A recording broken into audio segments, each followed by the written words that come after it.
Yeah, look, it's a tough one to take.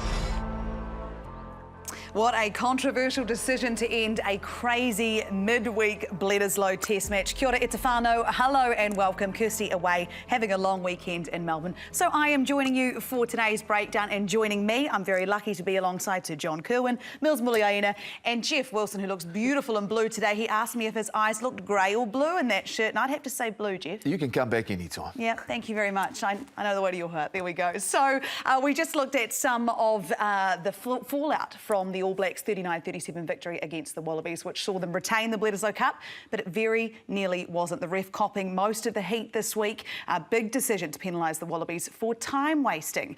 And they were warned. I have no problem with the penalty, Mills, if the ref has consistently done that throughout the matchup.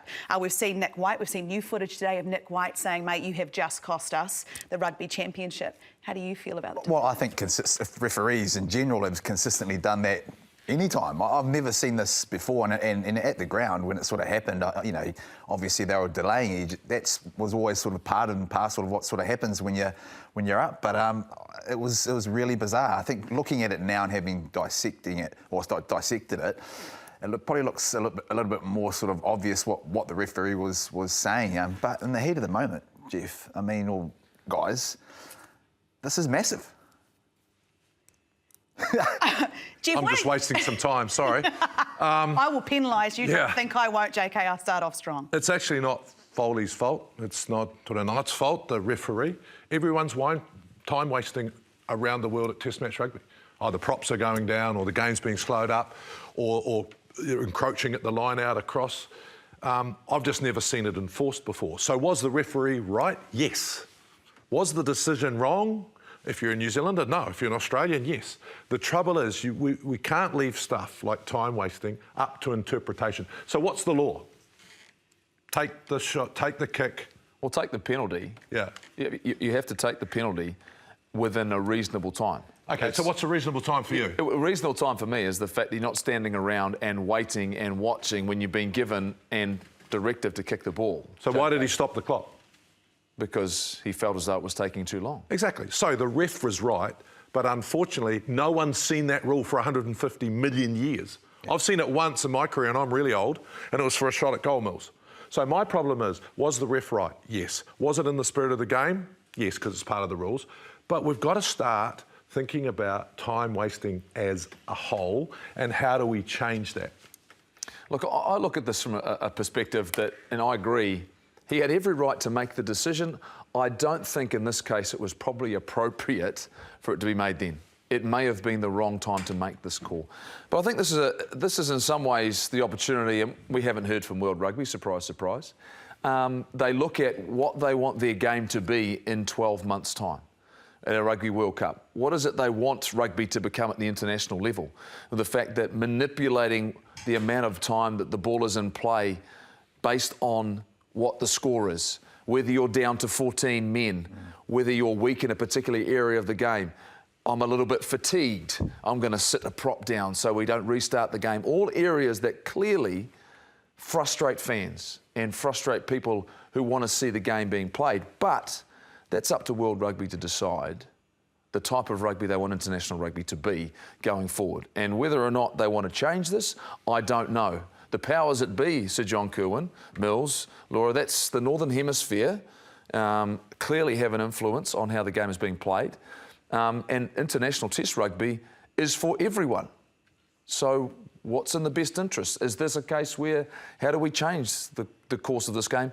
Or is the international game just the international game and we live with it?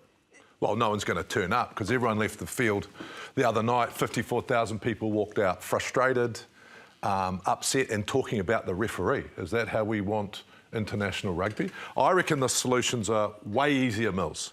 So we're in an anaerobic game. So power game, we're not an aerobic game anymore. To take it into an aerobic game, we need to have time clock on the scrum. And it's like the NBA. Take it out of the referee's decision. So, you know, ding, ding, ding, ding, that annoys you at NBA, right? Just play it. You have 30 seconds to set the scrum and play. You have 40 seconds for a line out, any infringement, free kick. For a penalty, you've got 15 seconds to kick it out and let's speed our game up.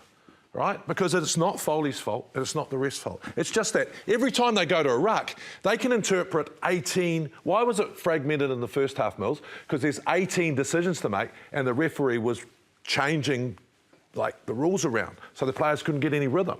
We've got to take control away from the players and the ref and just make it part of our game. Yeah, I get that. I think, you know, there's certain aspects that need to be sped up and giving a time frame. I think the biggest one when they try to change is the guys a front row going down or someone being injured. I mean, how do you put a time on that? Rolling subs.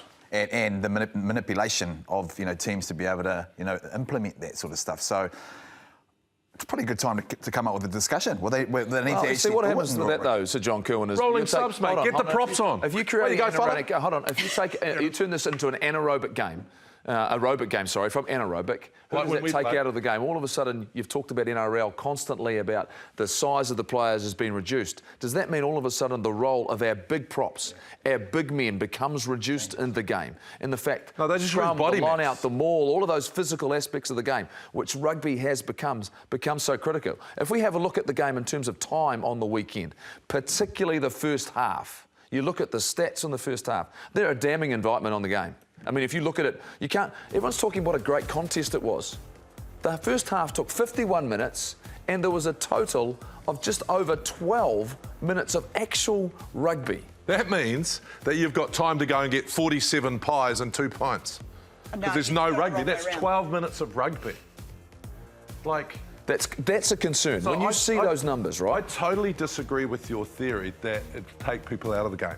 All that'll happen is that a prop that's 132 kilos will drop to 122 kilos, and so will his opposition. Not everyone can do that. Not everyone can do that. I've been struggling. So you're taking the game.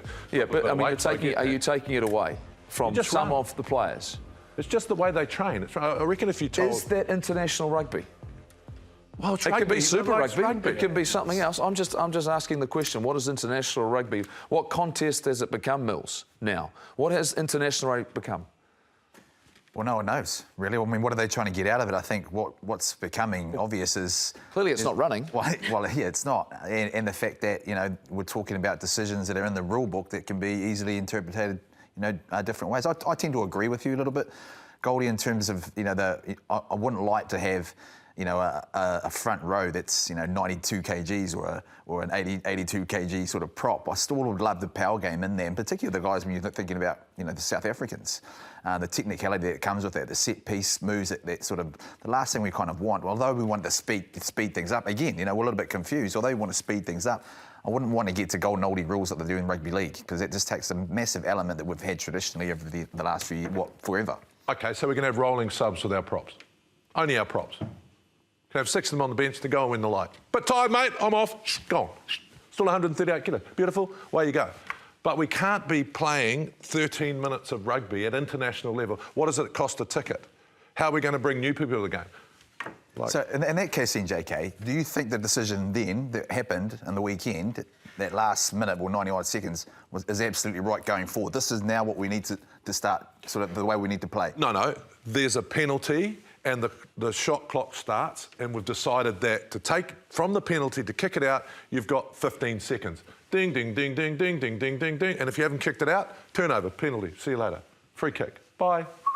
Kick it out, you've got 40 seconds to form the line out. And if you like on Saturday, both teams, they go over the half line, like stop, separate them again. So instead of a line out going there and throwing it in, we're going, you know, like, take it out of... Because the players, like, if they collapse a scrum, there's 16 guys on the ground. People say that's dangerous. But actually, if you reset a scrum, you're doubling the risk of neck injury, right? So if it collapses, right, and you're the defensive Lucy, you're not going to be able to get to your 10. So what are you going to tell your front row? Keep it up at all costs. So naturally, they'll get higher, right? I think if you let the rules, the players... And I'd do it myself. I'd waste as much time as I could in the last 5 minutes off on my head by 3 points. I'd be faking a hamstring because I'm a professional sportsman that wants to win.